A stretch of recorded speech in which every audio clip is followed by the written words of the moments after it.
Kayo po ba mga bossing ko, ipakiramdam po ninyo na paborito kayo ng kamalasan? Asya, may tuturo po ko sa inyo po mga bossing. Ito po mga bossing ko ang ating sampagita.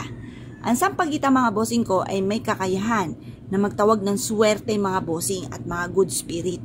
Kung kayo pa mga bossing ko, halimbawa, ito proven po ito mga bossing. Talaga namang nasaksihan ko ito mga bossing at ito'y ginawa ko din. Ngayon po, kung halimbawa hirap ka sa buhay ngayon, ang dami-dami pagsubok, kumuha po kayo mga bossing ko ng isang kutsara na bigas. Pagkatapos, lalagyan nyo ito ng sampagita. Kahit gano'ng kadaming sampagita. Tapos, lagyan nyo po ito ng 3 piso. Paghaluin nyo po ito sa isang platito. At pagkatapos mga bossing ko, mag-wish ng mula sa inyo pong puso. Sabihin nyo po sa pamamagitan nito ay magtutuloy-tuloy ang pasok ng suwerte. At kailanman na hindi na kayo mamumblema tungkol sa usapin ng pera. Proven po yan. Harap kayo sa may silangan ng 6:30 or kaya po yung alas 7. Gawin nyo po ito ng mula sa inyo pong puso, taimtim na panalangin. Makakamit nyo lahat ang mga pangarap po ninyo. Basta't i-mindset nyo na kayo magiging matagumpay. At lahat ng mga pangarap po ninyo ay matutupad.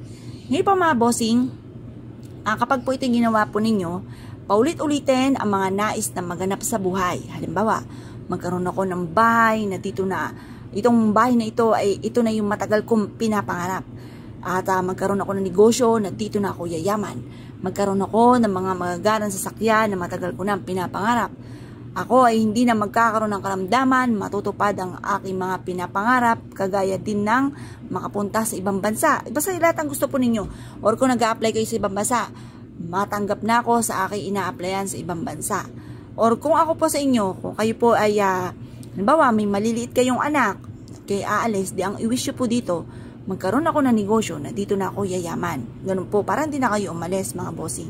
Ngayon po mga bossing, mas mainam, positive ka lamang i-mindset nyo na sa pamamagitan nito ay magtutuloy-tuloy na ang pasok ng swerte at kailanman hindi ka na mamumblema sa pera, subukan nyo po ito, proven po ito na napakaswerte.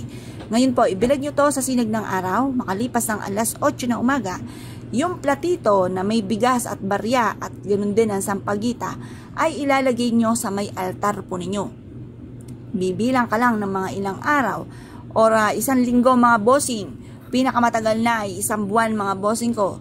Kung ano man ang mga wishes po ninyo, matutupad po ito.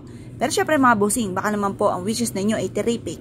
Syempre sabay natin ito ng sipag at syaga double time sa pagkayod. Pero kung may mga inaasahan ka na apply sa abroad, yan po ay mabilis, ang kahilingan nyo ay matutupad po yan. Marami na akong nabigyan ng gantong payo, nasaksihan, na antulin ng talab mga bossing. Ano't ano man ang hinihiling po ninyo, basta nanggagaling sa inyong pong puso, nakamindset sa inyong puso at isipan na kayo po ay magiging matagumpay, ay magiging matagumpay nga po kayo. Ngayon pa mga bossing ko, ikaw ay naniniwala at naisyo po itong gawin. Asya, huwag na po kayo magpatumpik-tumpik pa, subukan nyo po ito, proven po ito na napakaswerte. Yan, good luck po sa inyo po lahat.